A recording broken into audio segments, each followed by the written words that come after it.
Sometimes the most dangerous storms are the ones that brew silently behind a calm and smiling face. Explore the hidden tensions and the explosive conclusions of life's most difficult and intense internal battles.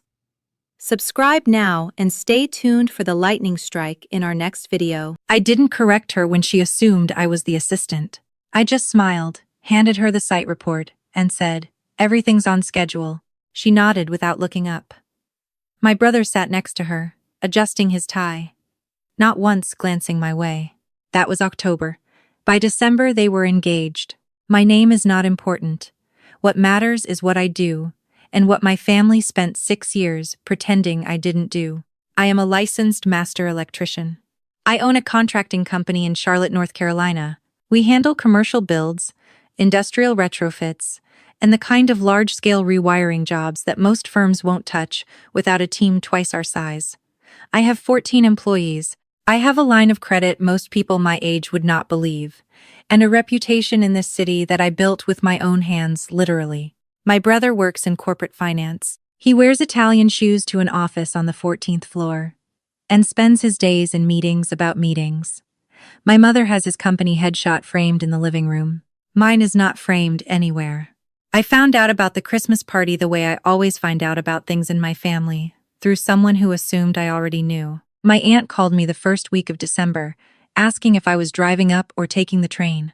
I told her I hadn't decided yet. She said, "Oh good, so you are coming." I said I hadn't gotten the invitation. She went quiet. Then she said, "Oh honey," in that specific tone that means someone made a decision they didn't tell you about. I called my mother that evening. She picked up on the second ring, which meant she was expecting me. "Your brother is introducing Rachel to everyone at Christmas," she said, before I could say anything. "It's a big moment for him. For the whole family." "I know," I said. "Aunt Carol told me. We just thought with your schedule and everything it might be easier if you sat this one out." I waited. I had learned, somewhere around age 27, that waiting was more effective than arguing with my mother. "Rachel's family is very established," she said. "Her father is a partner at a law firm. Her mother does charity work. They have a certain idea of how things are. And I complicate that idea," I said. She didn't deny it. She said, "You know how your brother gets nervous." What she meant was, "Your brother is embarrassed by you." What she meant was, "We are too." What she said was, "It's just one Christmas." I said, "Okay, Mom." She sounded relieved. That was the part that stayed with me the longest, how relieved she sounded. I should tell you about how I got here, because it matters. Not for sympathy, just for context. I started in the trades at 19. While my brother was at Ohio State studying finance, I was in an apprenticeship program, crawling through attic spaces and learning how to read electrical schematics at 6 in the morning. My parents were not thrilled. My father called it a phase. My mother told her friends I was figuring things out. I figured things out. All right. By 23, I had my journeyman's license. By 26, master. The year I turned 28, I filed the paperwork for my own LLC Caldwell Electric, with $4,000 in savings and one client, a restaurant owner named Doug, who needed his whole kitchen rewired before a health inspection. Doug sent me 2 more clients. Those 2 sent me 5 more. Year 2, I bought a used work van and hired my first employee, a kid named Marcus, who was better at conduit bending than anyone I had ever met. Year 3, we landed our first commercial contract, a mid-sized logistics company expanding their warehouse on the east side of the city. 30,000 square feet of new electrical infrastructure. I stood in that empty warehouse the night before we started and thought, I am never telling my family how much this contract is worth. Not out of spite. Out of self-preservation. Because every time I had shared good news, my mother found a way to make it sound smaller. "That's nice, honey. Your brother just got promoted to senior analyst." Year 4, I hired 3 more electricians, a project manager, and a part-time office coordinator. Year 5, we were pulling permits on 6 simultaneous projects across 2 counties. At Christmas dinner, my mother asked how work was going. "Good," I said. "Are you keeping busy?" "Very busy." She nodded and turned to ask my brother about his quarterly bonus. The Christmas party happened without me. I drove to Asheville instead, stayed at a small inn I liked, ate dinner alone at a restaurant that had very good trout, and read a book I had been putting off for 3 months. It was a fine evening. My aunt texted me, "Rachel seems nice, very polished. Your brother looked happy." I texted back, "Glad to hear it." What I did not text back was what I was actually thinking, which was, I hope she's worth it. I hope he knows what he asked me to give up to make room for her first impression. Rachel. I didn't know her last name yet. I didn't ask.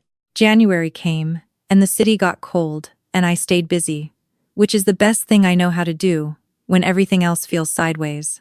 We had picked up a new contract, a boutique hotel group expanding into a historic building downtown. The project was complicated, old wiring, mixed systems, a preservation board that had opinions about everything. My project manager, a calm, precise woman named Deja, handled most of the communication. He handled the site. The developer's rep came out for a walkthrough in the second week of January. I was up on a scissor lift when her assistant called up to say she had arrived. I climbed down. I was wearing my gear hard hat, high-vis vest, steel toes. My hair was in a braid under the hat. I had a voltage tester clipped to my belt. She was standing at the entrance of the main lobby, looking at the original crown molding when I walked in. I recognized her before she turned around. It took me a second to place her, the way it always takes a second when you see someone outside the context where you know them. Then it clicked. She was the woman from my brother's company holiday photos, the ones he had posted in November. The woman my mother had mentioned, very established. Her father is a law partner, the woman for whom I had been uninvited from Christmas. Rachel. She turned around and extended her hand with the automatic confidence of someone who shakes hands for a living. "Hi, I'm Rachel Ostrander. I'm the development director for Ostrander Group." I shook her hand. "I'm the project lead for Caldwell Electric. We're handling all the electrical systems on this build." She looked at me the way people sometimes do when they're trying to figure out if they've met before. I watched her not place me. "Great," she said, pulling out her portfolio. "I've heard excellent things about your firm. You come highly recommended." "We try to earn it," I said. We walked the site for an hour. She asked good questions, the kind that told me she actually understood construction timelines, not just budgets. I answered them directly. She took notes. I showed her the existing panel situation and explained why we were recommending a full-service upgrade rather than patchwork additions. She said, "That's going to push our contingency." I said, "It'll also save you from a very expensive problem in year 2 of operations." She looked at me for a moment. Then she said, "Fair enough. Walk me through the numbers." I did. By the end of the walkthrough, she had approved the upgrade, and we had agreed on a revised milestone schedule. She was sharp, decisive, and didn't waste either of our time. Under different circumstances, I might have said I liked working with her. At the end, she handed me her card. I handed her mine. She looked at the card, then she looked at me, then back at the card. The card says, "Maya Caldwell, owner and master electrician, Caldwell Electric." I watched the moment she made the connection. It moved across her face in stages: recognition, then calculation, then something I couldn't quite read. "Caldwell," she said. "Yes," I said. Do you have a brother named Derek Caldwell?" "I do." She absorbed this. She was good at keeping her expression neutral, but not perfect. "He's never mentioned you work in construction," she said carefully. "He wouldn't," I said. I kept my voice even. Not cold, just honest. She didn't ask anything else.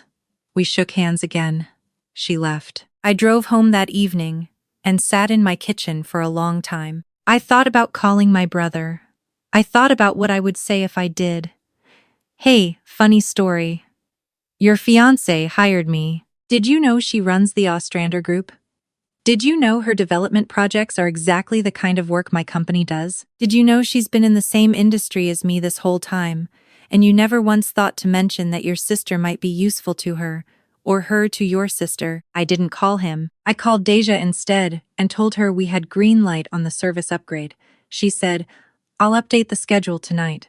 I said, "Thanks." We hung up. The project ran 14 weeks. Rachel and I worked together professionally for all 14 of them. She was always prepared, always direct, and she never once made the job personal. I respected that. I matched it. We had one difficult week in March when a subcontractor fell behind and threatened to push our rough-in inspection. I called her directly, explained the situation, gave her two options and my recommendation. She said, "Go with option 2. Keep me posted." I kept her posted. We made the inspection date by one day. After the inspection, she texted me, "Good recovery on the subcontractor situation. Your team is solid." I texted back, "They are. I'll pass it along." She sent a thumbs up. She never brought up my brother. I never brought up my brother. We had an unspoken agreement that was more mature than anything my family had managed in 6 years. My mother called me in March to tell me Derek and Rachel had set a date. September. A venue outside the city, a place with a garden and a restored farmhouse. She said it was beautiful. I saw photos online, my mother said. The venue coordinator said they just finished a major renovation. It completely transformed the electrical infrastructure, apparently. They had to rewire the whole thing. She said this the way she says things about other people's lives casually, like reporting weather. I said, "That sounds like a big job." She said, "It must have been." I didn't tell her. Not then. The project wrapped in late April. Punch list completed. Final inspection passed. Certificate of occupancy issued. I walked through the finished lobby on the last day and felt what I always feel at the end of a good build. Not pride exactly, but something solid. A rightness. This thing exists because I made it possible. Rachel met me there for the final walkthrough. We moved through the whole building together, checking everything against the as-built drawings. Clean throughout. At the end, standing in the lobby she had fought hard to preserve down to the original tile pattern in the entryway, she turned to me. "I want to recommend your company for our next project," she said. "We have a property in Raleigh. Similar scope, maybe slightly larger. Send us the specs," I said. "We'll put together a proposal." She nodded. Then she said, "Can I ask you something that is not about the project?" I waited. "Why didn't you say anything at the beginning? When you realized who I was?" "I thought about it. Because it wasn't relevant," I said. "You hired my company based on our work. I wanted to keep it that way." She was quiet for a moment. "He doesn't know what you do," she said. "I mean, he told me you work in trades." He said it like it was something to get past. "I know," I said. "Your company did work on the venue where we're getting married," she said. "The farmhouse renovation. Caldwell Electric is in the building contracts. I saw it when I was reviewing the venue paperwork last month." I had wondered if she would find that. "I didn't plan that," I said. "That project was 18 months ago. I had no idea it was your venue." "I know," she said. "I figured that out." She looked at me steadily. "He should know what you've built," she said. "I'm not trying to start anything. I just think he should know." "That's his choice to be interested," I said. "I stopped trying to make that happen a while ago." She absorbed that. "For what it's worth," she said, "I'm glad it was your company." "So am I," I said. We shook hands for the last time, as contractor and client. My brother called me on a Tuesday in May. I was at a job site in Concord when my phone rang. I saw his name and stepped away from the noise. "Hey," he said. "Hey," I said. "Rachel told me," he said, "about the hotel project, about the venue." I waited. "I didn't know," he said. "I mean, I knew you had your own thing. I just didn't know how I didn't know it was like that." "Like what?" I said. He struggled for a moment. "She showed me your company profile. You have 14 employees. 15 now," I said. "We hired someone last month." Silence. "Maya," he said. "I'm sorry about Christmas." I looked out across the job site. Marcus was directing a delivery truck into position, with the calm authority of someone who has done it 1,000 times. Deja was on the phone, probably with the permit office. 2 of my guys were running conduit on the second level, moving with the easy efficiency of people who know exactly what they're doing. "I know you are," I said. "Rachel said you were the best contractor she'd worked with all year." "She's a good client," I said. "Direct, prepared.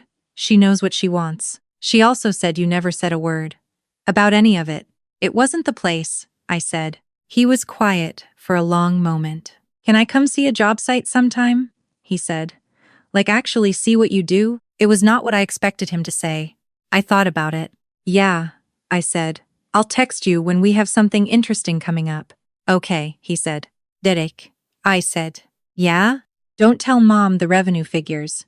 She'll just ask if I'm saving for retirement. He laughed.